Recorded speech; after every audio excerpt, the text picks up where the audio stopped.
Hello and Jai Swaminarayan to all. Today for standard 12th science, from part 2 we are going to continue our chapter 9 in physics. The chapter 9 that I started was ray optics and optical instruments. Up till now I have covered up till topic 9.2, which was for the reflection and the mirror equation. Today we are going to start our new topic 9.3, which is refraction. So to understand what refraction is, we have to take a theory. We have here our mirror or glass slab. Now we will incident a ray from air medium to this glass. Our air medium, we can also say air medium as rarer medium. Okay, so we have incident a ray from our rarer medium, and this glass or mirror is our denser medium.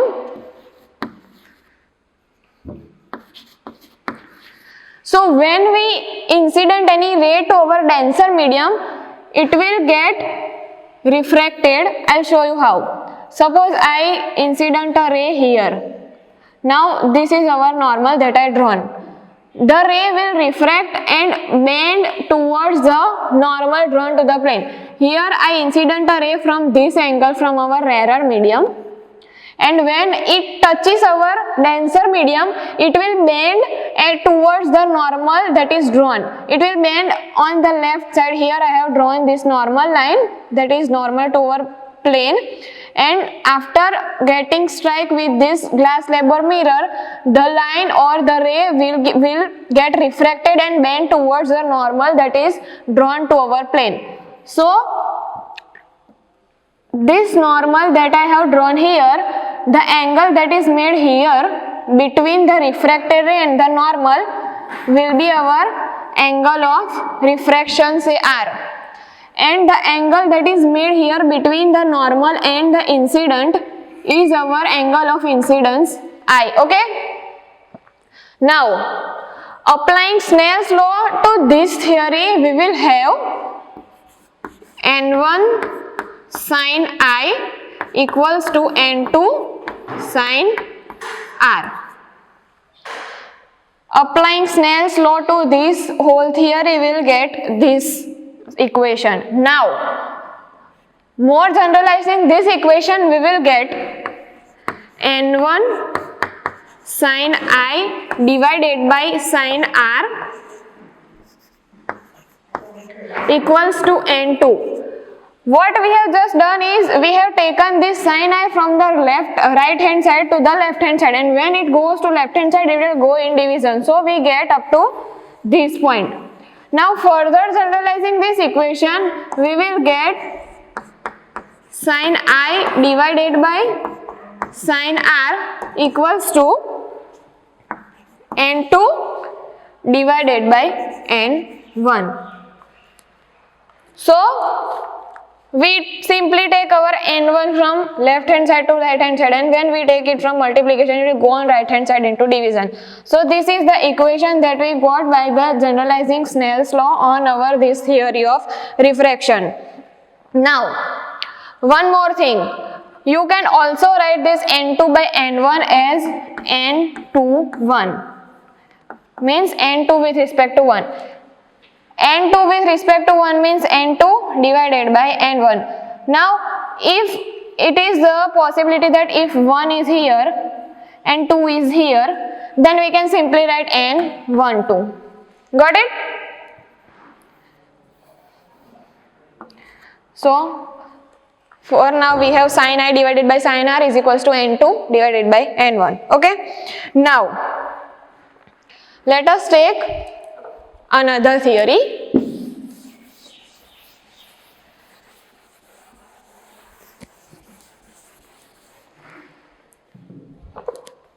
Let us take another glass slab. Now we incident a ray from our air medium or say rarer medium to this denser medium. I have drawn a normal to this plane also. Okay, now I incident a ray from here. After entering our denser medium, as you know, the ray will bend towards the normal that is drawn to our plane. Now, after entering into this glass slab, the ray that is refracted will travel in a straight line. Now, when the ray comes out of the denser medium and again enter into the rarer medium, it will go away from the normal that is drawn. Here I have drawn another normal.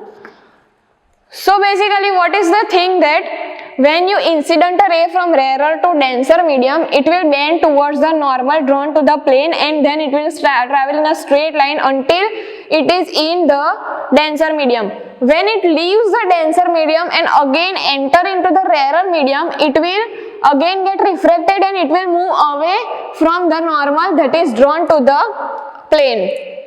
So here we get two angle of incidence and two angle of refraction, which are, this first one is our angle of incidence I1, another is this angle, that is angle of refraction R1. Again, this is second angle of incidence I2 and this is second refraction angle R2. So we get here first incidence angle here, second incidence angle here, first refracted angle here and second refracted angle here. Now, based on this, we can write that N1, which is our angular incidence angle 1, with respect to 2, means N1 with respect to 2 is N1 divided by N2, okay? Now, this will be equal to 1 divided by N2 with respect to 1. What was N2 with respect to 1? It was 1 divided by N2 divided by N1. Okay? So, how this N1 by 2 is equals to N1 and 1 divided by N2 1. When we have a denominator in another denominator, this will go in upward direction. So, what we'll get? N1 divided by N2. Okay? So this way, by writing this formula and generalizing it, we will will get the value of this particular equation as N1 by N2. So this way we can say that N12 is equals to 1 by N21. Okay. Similarly, if I have taken another formula for refractive index like N31, then I will write it as N3 divided by N1. Simply, if I have taken N2, 3, then I can write it as N2 divided by N3. So, the thing is that the equation that we write here are the equation to find refractive index. Okay. So, this was the concept of refraction. Now, we will take a real life scenario of our sun and earth.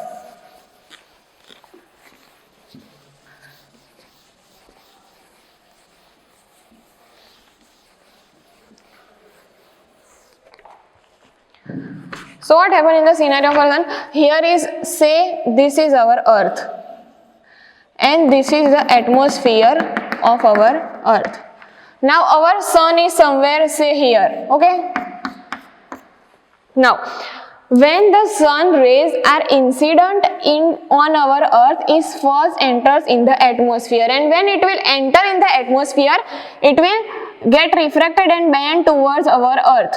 Now, as the atmosphere is continuously changing of earth, why? Because earth is rotating and revolving both at same time, so our refractive index will change continuously and the density of the atmosphere will decrease, and due to this the sunrise is, we found that the sun rises 4 minutes after and sets 4 minutes before. So here we get total gap of 8 minutes in sunrise and sunset. Why this happen? Because when the sun rays enter into the atmosphere of earth, it will get refracted continuously and the density of our atmosphere will get decreased, and that's why we found that sun rises 4 minutes after and sets 4 minutes before. Okay, so this was a real life scenario for refraction. So here we have completed our topic refraction. Now we will move to our next topic, which is topic 10.4, the total internal reflection.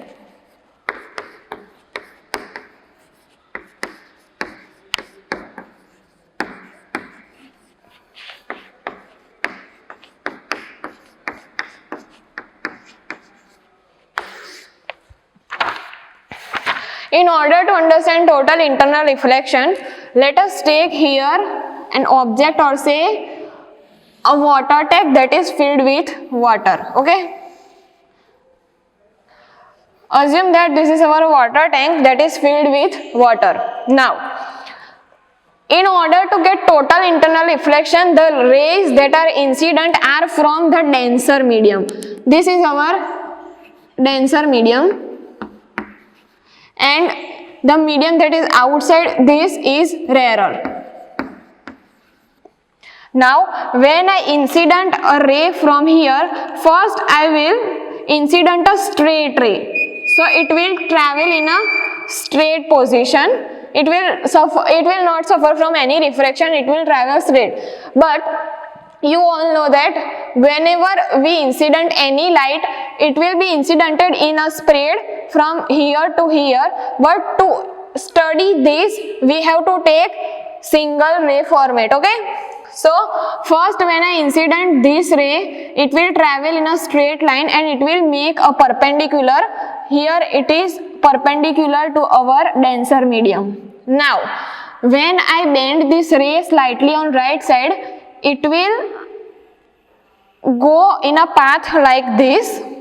And as I told you that when any ray leaves denser medium and enter the rarer medium, it will move away from the normal drawn to the surface. Here I have drawn the normal, and when the ray that is incident from denser medium and when it leaves the denser medium, it will go in rarer medium and it will bend or move away from the normal that is drawn to our plane. So this was the first ray that is refracted. Here this is our angle of incidence I1 and this is angle of refraction R1. Okay. Now when this ray refract, it also get reflected. Means जब रे refract होता है तब वो reflect भी होता है. कैसे कि ये हमारा वाटर सरफेस है, ठीक है. अभी आपको वाटर अभी नीचे रखोगे तो ऊपर की जो इमेज है आपको वाटर में दिखेगी. तो वो क्या है, वो सिंपली रिफ्लेक्शन है. तो जब ये रिफ्रैक्ट करेगा ना तब ये ऐसे नीचे की साइड रिफ्लेक्ट भी करेगा. ठीक है. अभी सिमिलरली हम एक दूसरा जो रे है वो इंसिडेंस करेंगे थोड़ी दूर. ये जो सेकंड रे है उसे थोड़ी दूर हम उसे इंसिडेंट करेंगे तो वो थोड़ा दूर रिफ्लेक्ट होगा और वो रिफ्लेक्ट भी होगा सेम वे में. सो ये हमारा एंगल ऑफ इंसिडेंस I2 है और ये एंगल ऑफ रिफ्रैक्शन R2 है. ठीक है. अभी मैं अपने रे को थोड़ा और बेंड करूंगी. जब मैं थोड़ा और बेंड करूंगी तो एक पॉइंट ऐसा आएगा कि हमारा रे जो है वो बाहर की साइड जब रेरर मीडियम में एंटर होते हैं तो वो थोड़ा बेंड हो जाता है. एक पॉइंट ऐसा भी आएगा कि वो बेंड होते होते ये जो हमारा वाटर का सरफेस है ना उसके सरफेस की लाइन में ही ऐसे बेंड होगा. यहाँ से ये जब रिफ्रैक्ट होगा तो वो अपने सरफेस के पैरेलल में ही रिफ्रैक्ट हो जाएगा और ये ऐसे 90 डिग्री एंगल, यहाँ पे ये हमारा नॉर्मल ड्रॉन है तो यहाँ पे ये 90 डिग्री एंगल हमारा रे रिफ्रैक्ट होके बनाएगा. और जब ये 90 डिग्री एंगल बनाएगा तब हम कह सकते हैं कि हमारा जो एंगल ऑफ इंसिडेंस है that will be equal to angle critical angles IC.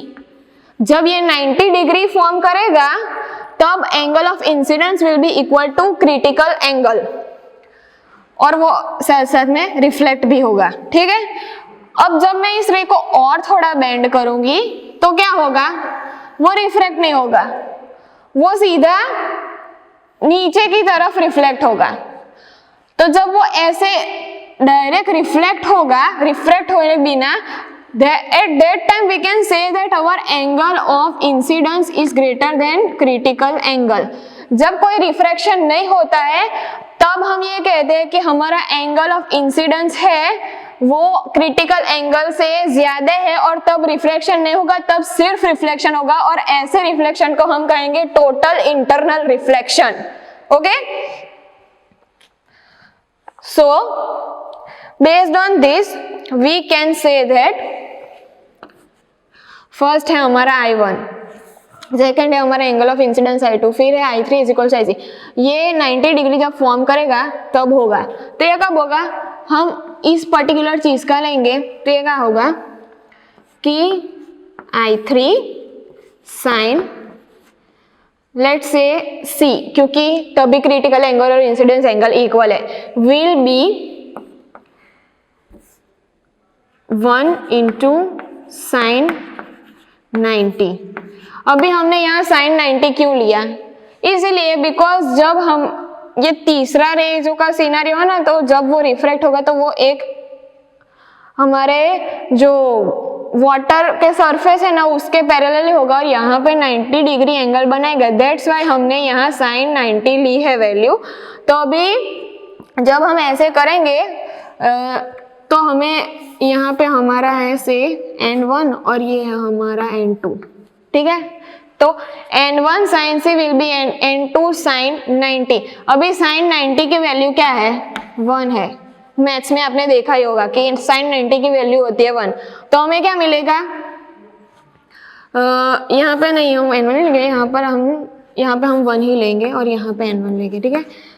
तो ये पूरा जो साइन C है वो अपना क्रिटिकल एंगल है। तो हमें क्या मिलेगा, n1 is equals to 1 by sine C। और हम ये भी कह सकते हैं, अब अगर हमें यहाँ पे साइन C नहीं लेना तो हम ये भी कह सकते हैं कि sine C will be equal to 1 by n1। ये n1 को हम राइट हैंड साइड ले गए तो 1 के डिवीजन में चला जाएगा। तो हमें क्या मिलेगा, sine C is equals to 1 by n1। So ये है हमारी टोटल इंटरनल रिफ्लेक्शन की एक इक्वेशन है। और इसे एक स्नेल्स लॉ अप्लाई करेंगे तो यहाँ पे हमें एक दूसरी इक्वेशन दी गई है कि sine IC is equals to n2 by n1। ये n2 बाई n1 हमें कब मिलेगा, जब यहाँ हम 1 की जगह n2 लेंगे तब। सो हमें n2 बाई n1 मिल जाएगा। सो ये सेम ही चीज है, sine C is equals to 1 by n1 लिखो या sine C is equals to n2 by n1 लिखो। n2 जब हम यहाँ n2 लेंगे तो ये n2 मिलेगा, जब हम यहाँ 1 लेंगे तो हमें 1 बाई n1 मिलेगा। सो ये सिंपली टोटल इंटरनल रिफ्लेक्शन की एक इक्वेशन हो गई स्नेल्स लॉ अप्लाई करने के बाद। अभी यहाँ पे एक टेबल है, टेबल 9.1, उसमें हमें डिफरेंट सब्सटेंस की रिफ्रैक्टिव इंडेक्स भी दी गई है और क्रिटिकल इंडेक्स भी दी गई है। वो ऑलरेडी आपके बुक में मेंशन्ड है टेबल, सो हम उसमें ज्यादा नहीं देखेंगे। अभी एक दूसरा एक सिनेरियो लेंगे कि क्या होगा कि आपको एक टब ऑफ वाटर लेना है, उसमें वाटर ऐड करके थोड़ा सा सोप मिला देना है। तो जब उसमें आप सोप मिलाओगे तो क्या होगा कि वाटर है जो सोपी हो जाएगा, थोड़ा मिल्की हो जाएगा, वाइट टाइप। अभी उसमें आप ट्राई करना कि आप लेजर का रे, सपोज ये हमारी लेजर, तो यहाँ से जब हम ऐसे सीधे रे अंदर इंसिडेंट करेंगे तो वो रिफ्लेक्ट भी होगा और रिफ्रैक्ट भी होगा, ठीक है। जब इसे ऐसे थोड़ी मोड़ देंगे रेजर को तो उसका जो रिफ्रैक्शन है, रिफ्रैक्टेड रे, वो थोड़ा बेंड होता जाएगा। और जब आप सबसे ज्यादा ऐसे बेंड कर दोगे तो एक टाइम पे ऐसा आएगा कि वो रिफ्रैक्ट नहीं होगा, वो रे सीधा रिफ्लेक्ट ही होगा। अपने इस केस के जैसे ही जब आप उसको मैक्सिमम बेंड कर दोगे तो वो सिर्फ रिफ्लेक्ट होगा, रिफ्रैक्ट नहीं होगा। तो एक टाइम के जब आप लेजर ऐसे करके इंसिडेंट करोगे ना तो अंदर की साइड आपको लेजर का रे नहीं दिखेगा, बाहर की साइड, ऊपर की साइड उसका रिफ्लेक्शन ही दिखेगा। तो उसे हम टोटल इंटरनल रिफ्लेक्शन कहेंगे। सो ये था टॉपिक 9.4 टोटल इंटरनल रिफ्लेक्शन। अभी इसके एक सब टॉपिक की ओर हम मूव करेंगे, वो है 9.4.1, जिसमें इसके different applications, real life applications दी गई है। ओके, सो हमने देखा टोटल इंटरनल रिफ्लेक्शन क्या है। अब हम उसके सब टॉपिक में जाएंगे जो है रियल लाइफ एप्लीकेशंस और total internal reflection in nature and its technological application. In short ये जो अपना टॉपिक 9.4.1 है उसमें टोटल इंटरनल रिफ्लेक्शन की रियल लाइफ एप्लीकेशंस दी गई है। तो पहली एप्लीकेशन उसकी है mirage. First one is mirage. तो बेसिकली मिराज में क्या होता है, लेट्स टेक अ सिनेरियो कि यहाँ पे हमारा एक ऑब्जेक्ट है, से ट्री, ठीक है। अभी आप इस पॉइंट पे खड़े हो, सपोज ये आप हो ए, आप इस पॉइंट पे खड़े हो। आप ट्री के, ये हमारा सरफेस है से रोड, ठीक है, आप यहाँ पे खड़े हो, यहाँ पे ट्री है, अभी आपके डिस्टेंस ट्री से ज्यादा नहीं है, तो ट्री का जो लाइट होगा वो सीधा आप तक रिफ्लेक्ट होगा और आप डायरेक्टली ट्री को देख सकेंगे। लेकिन तब क्या होगा कि जब आपके डिस्टेंस ट्री से थोड़ी बढ़ जाए, लाइक हम यहाँ पे लेते हैं, यहाँ पे हमारा ट्री है, ये हमारा रोड सरफेस है, अभी आप पहले यहाँ थे, अब आप यहाँ ट्री से थोड़े दूर हो, ठीक है, तो तब क्या होगा, हॉट समर डेज में जब आप ऐसे खड़े होंगे रोड को, तो रोड का बेसिकली जो कलर होता है वो ऑलमोस्ट ब्लैक टाइप होता है, ठीक है। तो जब टेम्परेचर हॉट होता है तो हमारा रोड जो है ना वो हीट को ज्यादा एब्जॉर्ब करेगा और वो गर्म होने लगेगा। अब उस केस में क्या होता है, जो यहाँ पे जो टेम्परेचर होगा ना वो सबसे ज्यादा गर्म होगा, लेकिन जैसे जैसे आप ऊपर जाएंगे तो टेम्परेचर थोड़ा कोल्ड होता जाएगा। सो टेम्परेचर इंक्रीज कब होगा, जब आप धीरे धीरे यहाँ से नीचे आओगे, तब नीचे की डायरेक्शन में टेम्परेचर अपना इंक्रीज होगा। और जब हमारा टेम्परेचर नीचे की डायरेक्शन में इंक्रीज होगा, उसी वक्त हमारा जो रिफ्रैक्टिव इंडेक्स है ना वो ऊपर की डायरेक्शन में इंक्रीज होगा। मींस जैसे जैसे आप ठंडे एटमॉस्फेयर में जाते जाओगे वैसे वैसे हमारा रिफ्रैक्टिव इंडेक्स इंक्रीज होता जाएगा। लेकिन जब टेम्परेचर सबसे ज्यादा गर्म होगा तब उस पॉइंट पर हमारा रिफ्रैक्टिव इंडेक्स की डेंसिटी कम होगी। तो इस केस में क्या होगा कि ये ट्री आपसे इतना दूर है, ठीक है। अब जब आप दूर से देखोगे ना तो ये जो रेज है ना वो आगे जाके थोड़ा बेंड होगी और बेंड होके आप तक पहुंचेंगे। और जब ये बेंड होके पहुंचेंगे तो प्रॉब्लम क्या आएगा कि आपको जो इमेज फॉर्म दिखेगी ना वो यहाँ ट्री के नीचे यहाँ पे दिखेगी इन्वर्टेड फॉर्मेट में। ट्री ऊपर है लेकिन आपको इन्वर्टेड फॉर्मेट में नीचे दिखेगी। तो इस चीज को हम क्या कहेंगे, मिराज। दूसरा एग्जांपल ये है कि आप कभी डेजर्ट में गए होंगे तो डेजर्ट में आपने एक्सपीरियंस किया होगा कि जहाँ पे पानी नहीं है वहां पे भी आपको पानी दिखेगा, तो वो क्या है, वो मिराज ही है। वैसे और समर में आप जब रोड पे कोई भी व्हीकल चलाते होंगे तो दूर रोड पे आपको दिखता होगा कि पानी है, लेकिन जब आप नजदीक जाओगे तो पानी नहीं है, तो वो क्या है, वो भी एक मिराज ही है। सो ये थी पहली एप्लीकेशन, मिराज। अभी हम जाएंगे अपनी दूसरी एप्लीकेशन की ओर। हमारी दूसरी एप्लीकेशन क्या है, डायमंड है, ठीक है। Second application is diamond. We यहाँ पे सपोज हम let we take a diamond like this. अभी डायमंड में आपने देखा होगा कि बहुत सारी एंगल्स ऐसे होती है, like this is a type of diamond, ये, और उसके बहुत सारे साइड्स होते हैं, ये एक साइड है, ये एक साइड है, ऐसे मल्टीपल साइड होती है, ठीक है। अभी हम देखेंगे कि डायमंड डार्क में क्यों चमकता है, क्योंकि जब हम कोई भी अपनी लाइट यहाँ से इंसिडेंट करेंगे ना तो वो लाइट इसकी हर साइड को टच करके रिफ्रैक्ट होगी, और जितनी ज्यादा रिफ्रैक्ट होगी उतना ज्यादा हमें वो चीज चमकता मिलेगा। क्योंकि थियरी बेसिकली क्या है कि वो यहाँ से यहाँ गई, फिर यहाँ रिफ्रैक्ट हुई, फिर यहाँ रिफ्रैक्ट हुई, यहाँ रिफ्रैक्ट हुई, यहाँ रिफ्रैक्ट हुई, यहाँ सब रिफ्रैक्ट होने के बाद वो हमें वापस मिलेगी। और जब हमें वापस मिलेगी ना तो वो हमें एक इन्वर्टेड इमेज देगी। यहाँ पे इसमें जो भी ऑब्जेक्ट की इमेज हमने इसके सामने रखी होगी वो जब यहाँ से रिफ्रैक्ट होगी ना, तो सपोज ये हमारा ऑब्जेक्ट है ए, ये ऐसे हमने यहाँ पे रखा है, जब इसमें ये ऑब्जेक्ट इसमें से देख के जब रिफ्रैक्ट होगा ना तो ये ऑब्जेक्ट इन्वर्टेड फॉर्म में नीचे के साइड डिस्प्ले करेगा उल्टा। सो इसे हम कहेंगे ए डैश। वो क्यों उल्टा, क्योंकि यहाँ पे इतनी सारी साइड्स में से जब ऑब्जेक्ट रिफ्रैक्ट होके बाहर निकलेगा ना तो उसकी जो डेंसिटी है वो कम हो जाएगी और फिर वो उल्टा दिखेगा हमें। सो ये दूसरी एप्लीकेशन थी डायमंड की। और डायमंड चमकता है इसीलिए क्योंकि उसकी बहुत सारी साइड होती है, और जब लाइट बहुत सारी साइड्स को रिफ्रैक्ट करके निकलती है ना तो उसमें चमक होती ही होती है, क्योंकि उसकी साइड बहुत और रिफ्रैक्शन हर साइड में होगा, एक भी साइड बाकी नहीं रहेंगी रिफ्रैक्शन में। दैट्स वाई वो डार्क में भी चमकता है। अभी हम अपनी तीसरी एप्लीकेशन लेंगे, दैट इज फॉर प्रिज्म। हमारी तीसरी एप्लीकेशन है प्रिज्म। प्रिज्म तो आप सब लोगों ने देखा होगा ऐसे ट्रायंगुलर शेप में होगा, लेकिन उसकी एक साइड यहाँ पे भी होगी और एक साइड ऐसे यहाँ पे भी होगी, वो 3 साइडेड ट्रायंगल होगा और उसका एक बेस भी होगा, ठीक है। तो प्रिज्म में टोटल 1 2 3 और बेस की साइड 4 हो गई, उसमें भी 4 साइड हो गई। तो जब हम उसमें भी कोई ऑब्जेक्ट ऐसे स्ट्रेट ऑब्जेक्ट जब हम उसमें उसकी जो लाइट रिफ्लेक्ट होगी तो ये ऑब्जेक्ट जो प्रिज्म में देखेगा और फिर जो प्रिज्म उसकी इमेज बनाएगा ना वो भी इन्वर्टेड ही बनेगी, क्योंकि सेम रीजन कि उसकी भी बहुत सारी साइड्स होती है और उसमें भी लाइट सारी साइड से रिफ्लेक्ट होके फिर रिफ्लेक्ट होती है। तो इसमें भी जब हम कोई इमेज डिस्प्ले करेंगे तो जो हमें आउटपुट में इमेज मिलेगी वो भी इन्वर्टेड में ही होगी, ठीक है।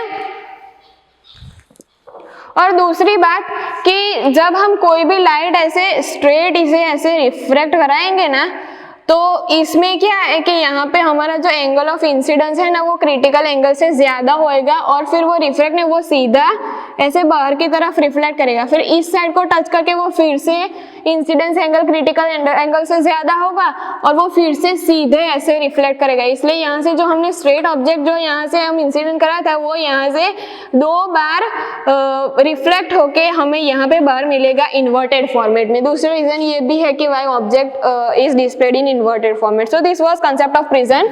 Now we will move to our fourth or say last application, which is fiber optic.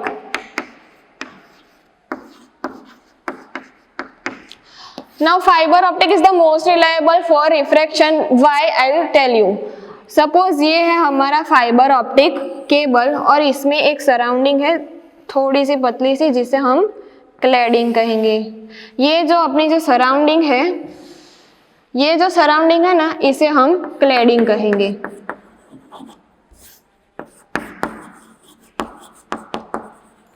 और ये जो अंदर का जो सरफेस है वो वायर का इंटरनल सरफेस है। अभी सपोज हम यहाँ से एक लाइट यहाँ से इंसिडेंट करवाते हैं, ठीक है। तो जब लाइट एंटर होगी तो वो रिफ्रैक्ट होगी ऐसे ऊपर।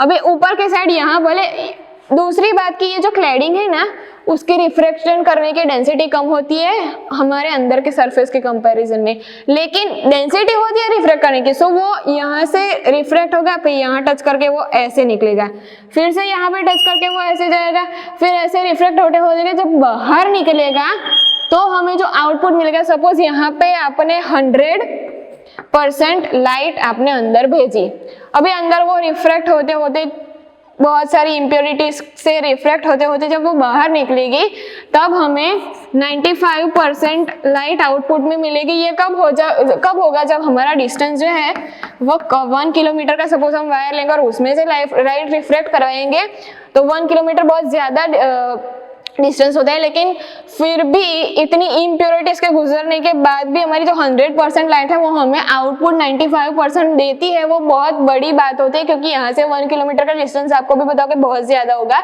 यहाँ से आप कोई लाइट रिफ्लेक्ट करो तो शायद ही डायरेक्टली रिफ्लेक्ट करो तो शायद ही 1 किलोमीटर के डिस्टेंस में आपको दिखेगी, लेकिन जब आप फाइबर ऑप्टिक का यूज करोगे और उसमें से फाइबर ऑप्टिक केबल में से जो लाइट पास होती है ना तो वो 100% लाइट जब हम पास करते हैं तो आउटपुट में हमें 95% लाइट मिलेगी।